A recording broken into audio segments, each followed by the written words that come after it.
Hey, it's Alan, and I just wanted to let you know that you can now listen to the ongoing history of new music early and ad-free on Amazon Music, included with Prime.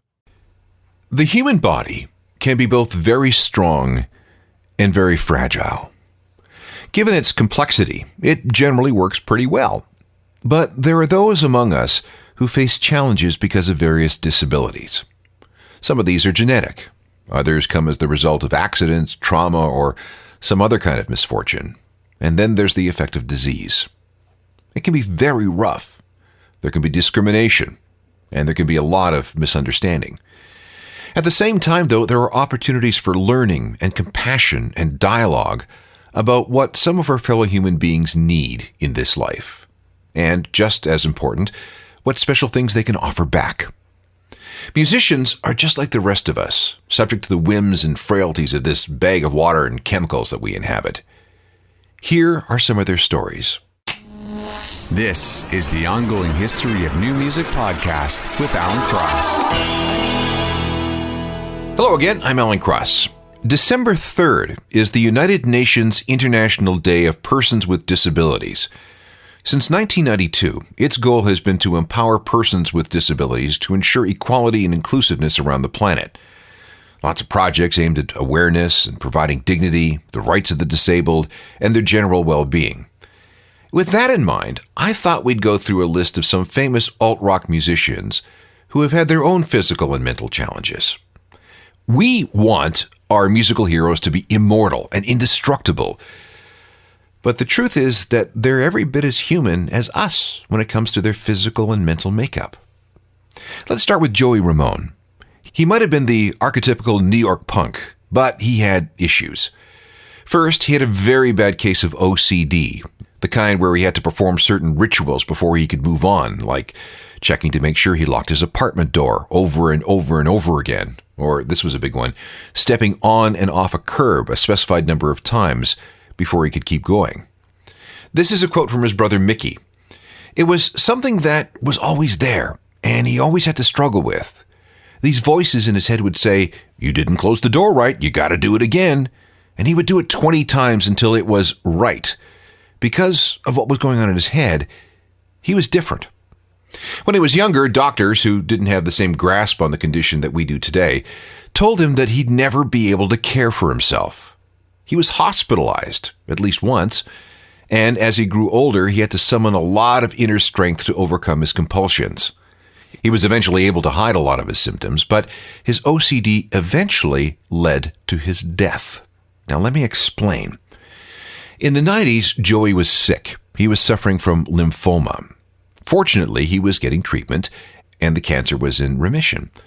But then, one icy cold day after Christmas 2000, it was December 30th, 2000 to be exact, he was overcome by this feeling that he hadn't closed a door properly on the other side of town. He fought the urge to do something about it, but eventually the OCD won out, and he left his apartment. On his way to that door, wherever it was, he slipped and fell on some ice. And because his bones were so weak and brittle from all the chemo, he broke his hip. Badly. That required hospitalization. He had surgery for the hip, and that required that he be taken off his anti-lymphoma medication. But this left him so weakened that the lymphoma came back. His immune system was completely overwhelmed. And on April 15th, 2001, he died. Now that you know that, maybe this song will have a different meaning entirely.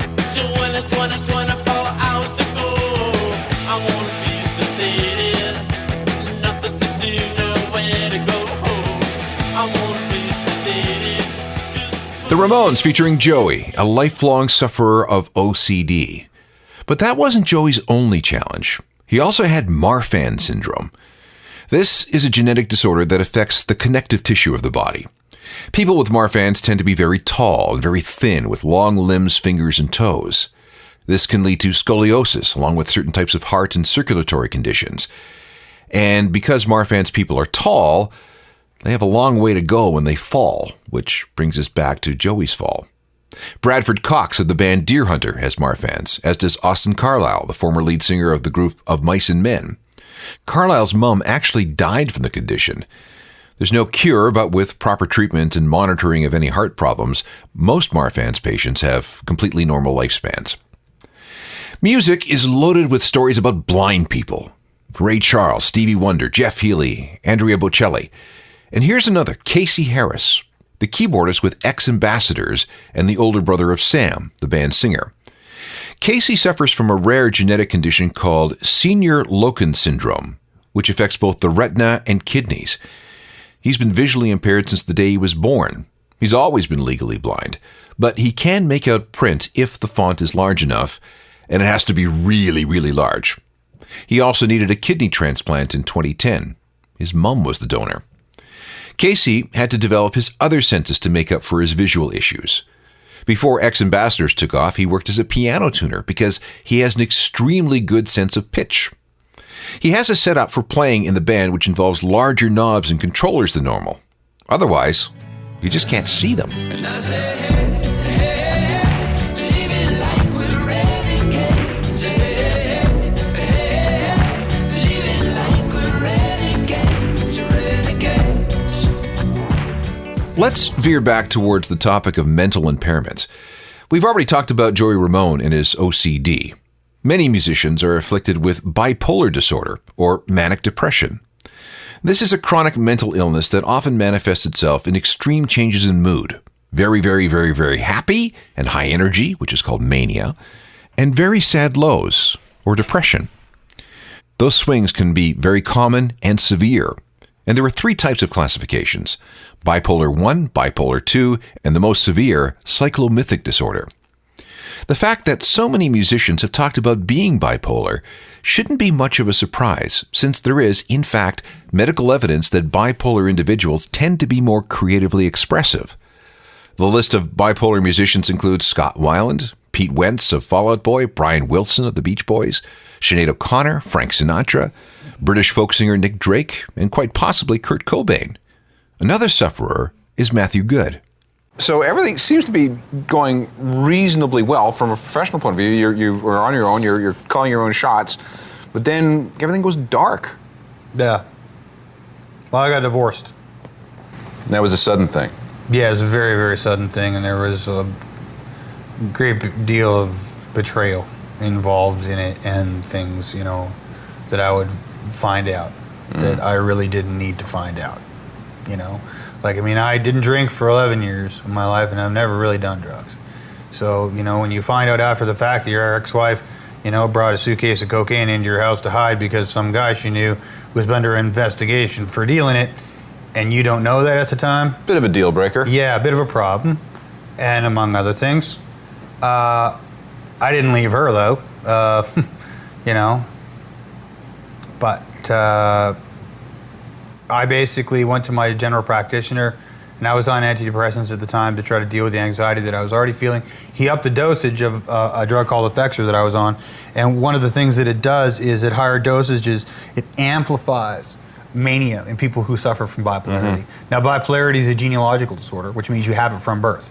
And if I looked at my pathology honestly, my whole life, on Ritalin at 7, didn't sleep for 3-4 days at a time in my 20s, it all made sense, right? While everyone was partying in their 20s when we were on the road, I was stone sober.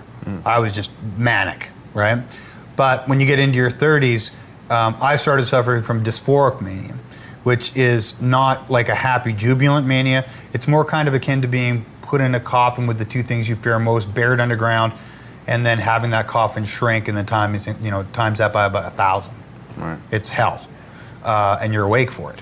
So I was upped, the prescription was upped, but of course my general practitioner didn't know, obviously that I was bipolar.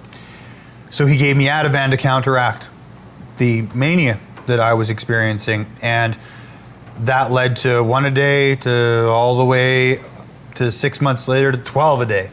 And literally I could be sitting here talking to you, having this conversation right now, having taken 12 throughout the course of a day. And if a normal person had 1, they'd be asleep for 12 hours.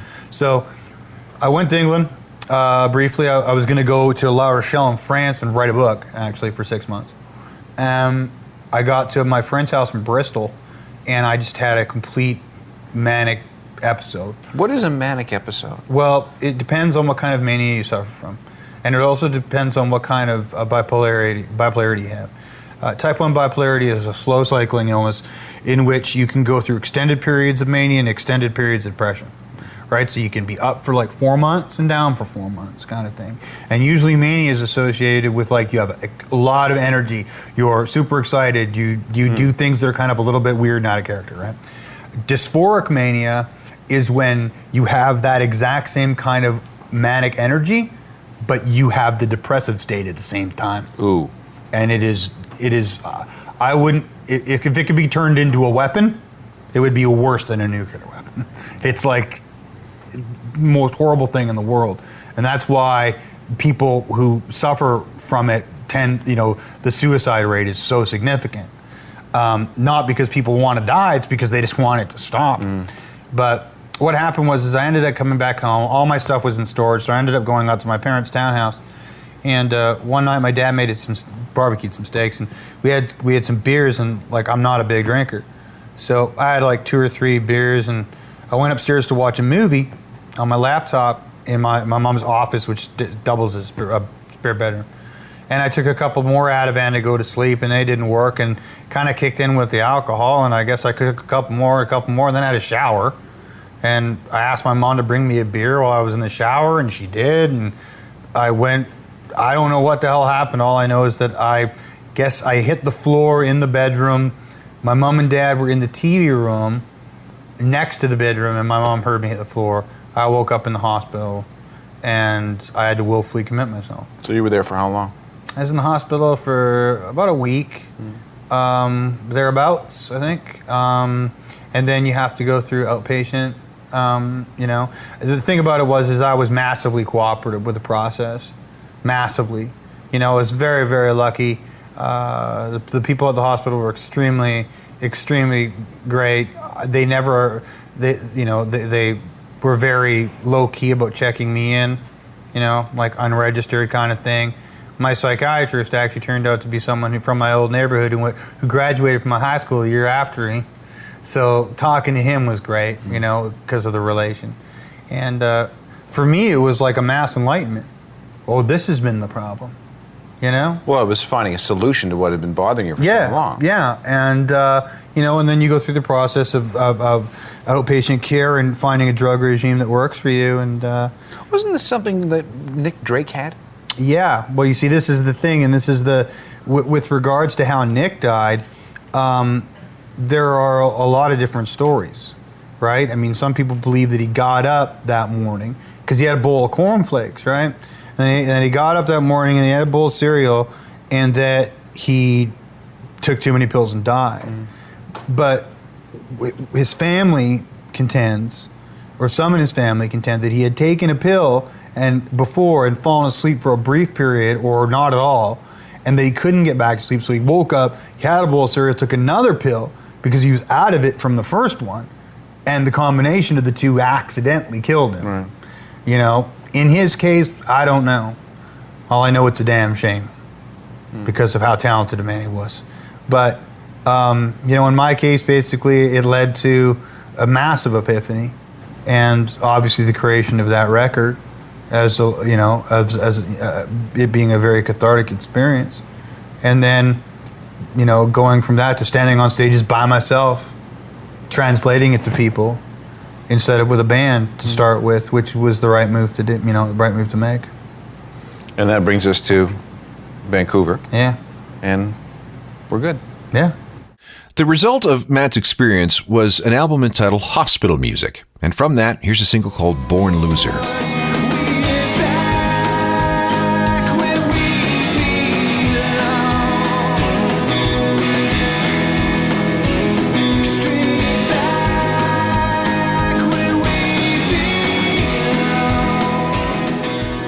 Matt Good, a guy who has long been honest and upfront about his battles with bipolar disorder.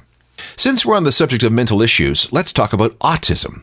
Like bipolar disorder, there are plenty of musicians who are on the spectrum and are keen to talk about it. David Byrne of the Talking Heads, for example. He characterizes himself as extremely self-conscious. He doesn't like to shake hands, and he feels socially awkward all the time. He believes he has borderline Asperger's syndrome, a type of high-functioning autism that can lead to above-average intelligence mixed with great creativity. Examples include Steve Jobs, Dan Aykroyd, and Jerry Seinfeld. On the musician side, Mozart probably had Asperger's, Eminem, Gary Newman, Michael Jackson. And then there's Craig Nichols, the singer for The Vines, a great band from Australia. When The Vines first appeared in 2001, we started hearing about Craig's bizarre habits, like insisting that he had to eat at McDonald's at least once a day. But there were bigger problems. Temper issues against everyone from his bandmates to journalists to photographers to fans to strangers on airplanes. The band was even thrown off The Tonight Show for damaging part of Jay Leno's set. This resulted in troubles with the law and sabotaging a tour or two for the Vines. He was finally properly diagnosed in 2005 and agreed to therapy. That worked for a while, but then he was arrested for assaulting his parents in 2012. Today, he stays away from weed, doesn't drink, and lives rather hermetically while staying away from 21st century technology as much as he can. But eating at McDonald's and KFC? Yeah, he still really likes that.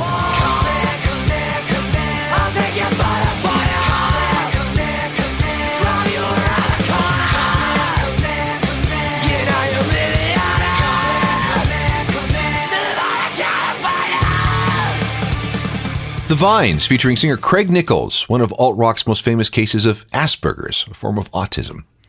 In a moment, the story of how Eric Hawk of Portugal the Man ended up in his wheelchair. Welcome back. This is an episode that deals with some of the physical and mental disabilities that we find in the world of alt-rock. Eric Hawk plays guitar with Portugal the Man, but you won't see him running around on stage when he plays live, and that's because he's confined to a wheelchair. In 2005, when he was 25, he was in an accident that left him paraplegic. He was sitting against a retaining wall in the backyard of a friend's house in Seattle, and with no warning, that wall fell back, and he went over with it. He fell 12 feet and slammed up against a slab of concrete, breaking 3 vertebrae in his back and paralyzing him from the sternum down. He will never walk again. But he was determined to keep playing guitar. Within 4 months of the accident, he was back on stage with his band The Lashes, playing a festival. And as he kept up with rehab, he learned how to play guitar with the posture forced on him by sitting in a wheelchair. Touring with Portugal the Man has been tough. Wheelchair-accessible tour buses aren't exactly common, nor are dressing rooms for a lot of venues. But Eric and the band haven't let that stop them.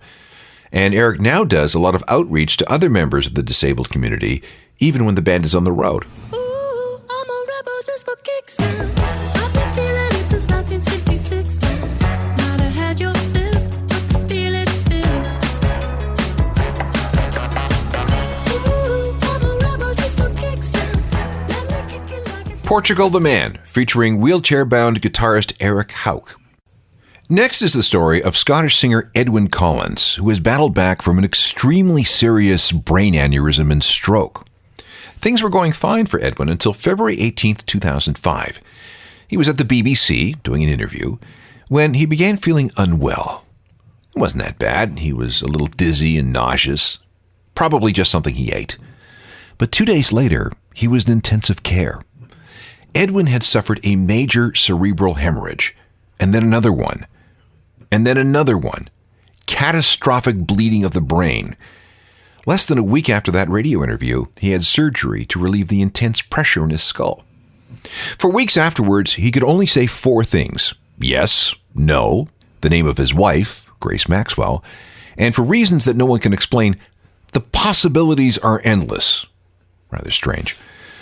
The prognosis was poor, but he pulled through, largely because of the incredible support he got from his wife.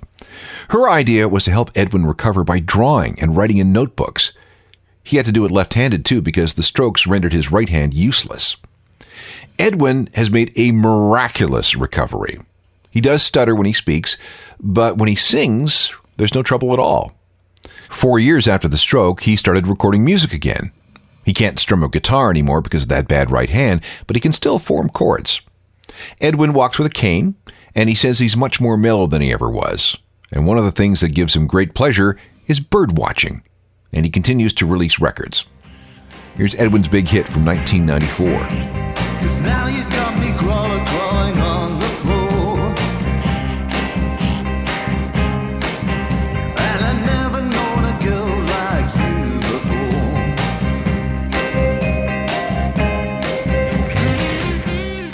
Edwyn Collins from 1994 with A Girl Like You.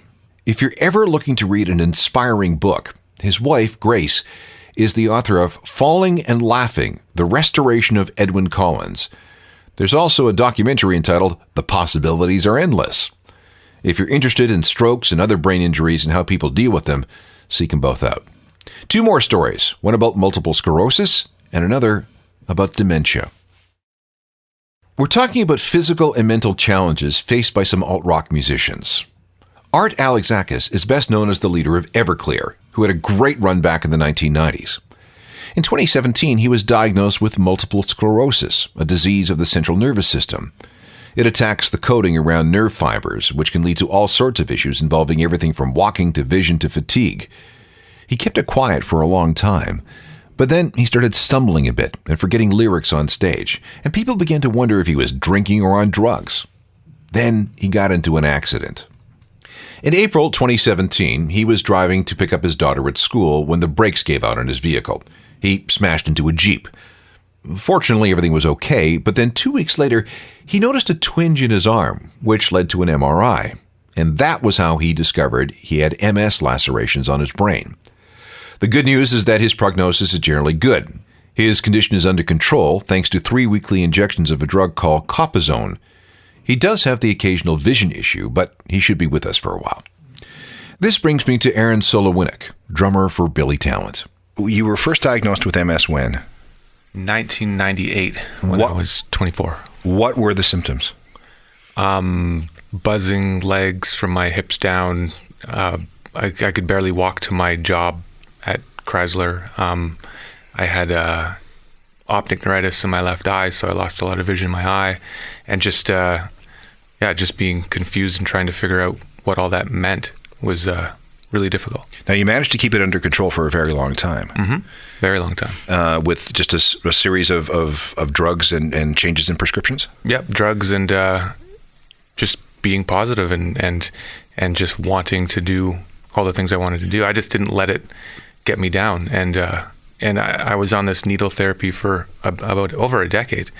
And it all seemed to work. And then it just feel myself getting slower as I get older, as we all do, you know. On January 15th, 2016, Aaron posted this on YouTube. Just wanted to let everybody know what is going on in Billy Talent world right now. As you know, I've had MS for over 15 years now, and it hasn't stopped me from recording music and touring music ever. Over the past 6 or 7 months, I've been dealing with a relapse. I'm going to be switching medicine this week and doing everything I can to get healthy. With MS, these symptoms that I have right now are just kind of slowing me down. Anyone with MS can tell you a set of stairs can be daunting at times, and imagine having to sit down and play drums. It can get very tiring. I approached the guys about this, and the first thing they said to me is that they would wait for me to get better and figure it out. I kind of told them that I can't do that right now because I don't know how long it's going to take for me to get better. I'm not going to be able to play drums on this record, and I just need to focus on my health while the record's being recorded. But we have reached out to Jordan Hastings from Alexis on Fire, Say Yes, and asked if he would have time to come in and learn these songs and record these songs, and he has said yes. So right now he's in there recording the drums. It's pretty cool to see. He's such a good drummer.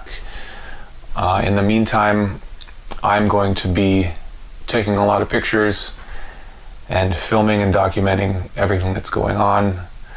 And rest assured that I am going to do everything I can to get back on the drums. But right now, I need to step away for a bit and focus on my health. So that's it. Canada has one of the highest MS rates in the entire world, if not the highest MS rate. I can't believe how many people I know from even my circle of my family.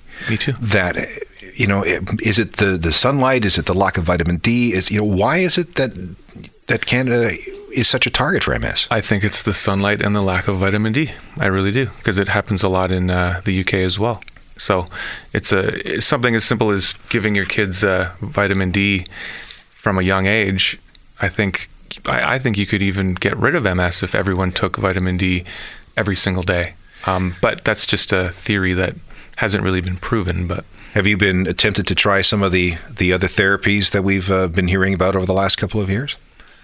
Right now, I've stopped taking all of my drugs. I'm 3 months into no drugs at all. I'm going the eating healthy and exercising route to see how that works, because the drugs that I've been taking, the newer ones, haven't really worked for me, and they kind of made me feel worse. So I'm just going with this routine of staying positive, exercising, eating well, and seeing where that takes me. And if it doesn't work, then I'll reach out to these newer therapies and see what happens.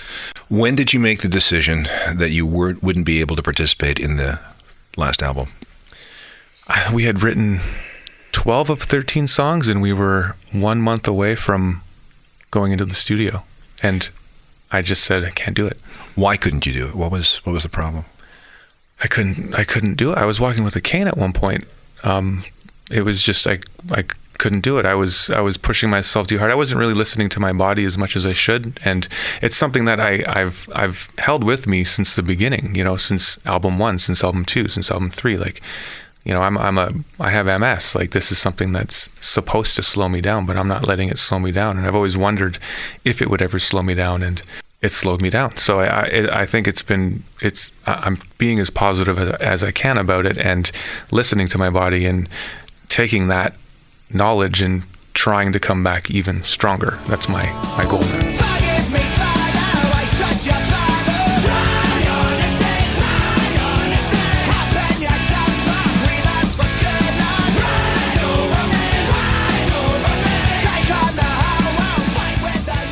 One more story, and it has to do with John Mann, singer of Vancouver's Spirit of the West.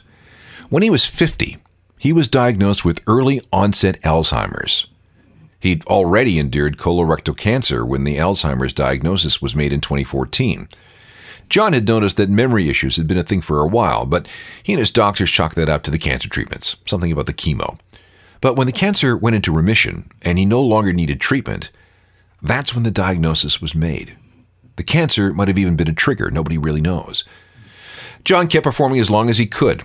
There was some stem cell treatment in Mexico in 2015, but Alzheimer's is a horror, and things continued to deteriorate.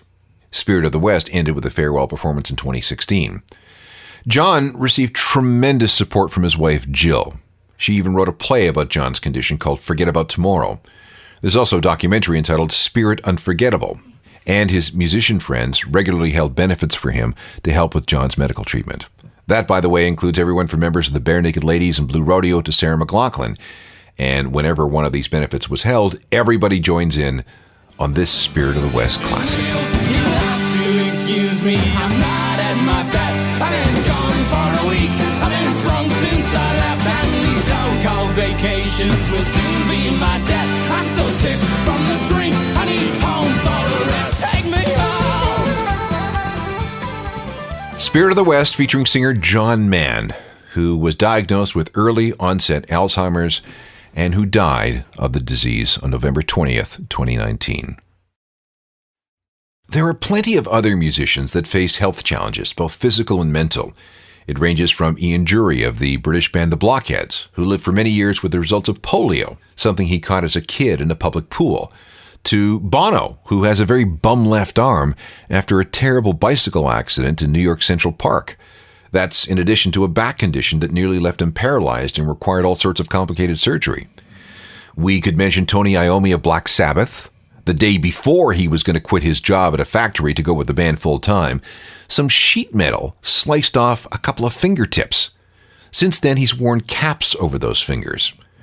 He also began using lighter strings on his guitar and tuned everything down to give the strings more slack, make them easier to play. Think about what that little trick meant to everything from metal to grunge. Still with accidents, there's Rick Allen of Def Leppard. He lost an arm when he crashed his Corvette after a New Year's party in 1984. Phil Collins can't play drums anymore. He has problems with his spine and his immune system, which makes it hard to walk. Whenever he performs now, he has to sing sitting down. And then there's Mick Mars of Motley Crue, who has a cruel form of arthritis that affects the neck, the spine, and the hips. They're all toughing it out, though, and the thing that keeps them going is the music. If you're looking for more music information on a daily basis, there's my website, which is a journalofmusicalthings.com. There's a free newsletter that goes along with it. If you want podcasts of this program, there are hundreds available at Apple Podcasts, Spotify, and wherever else you get on-demand audio. I can also be found on Twitter, Facebook, and Instagram, and I will always answer any email sent to alan@alancross.ca. Technical productions by Rob Johnston. I'm Alan Cross. You've been listening to the Ongoing History of New Music podcast with Alan Cross. Subscribe to the podcast through iTunes, Google Play, Stitcher, Spotify, and everywhere you find your favorite podcasts.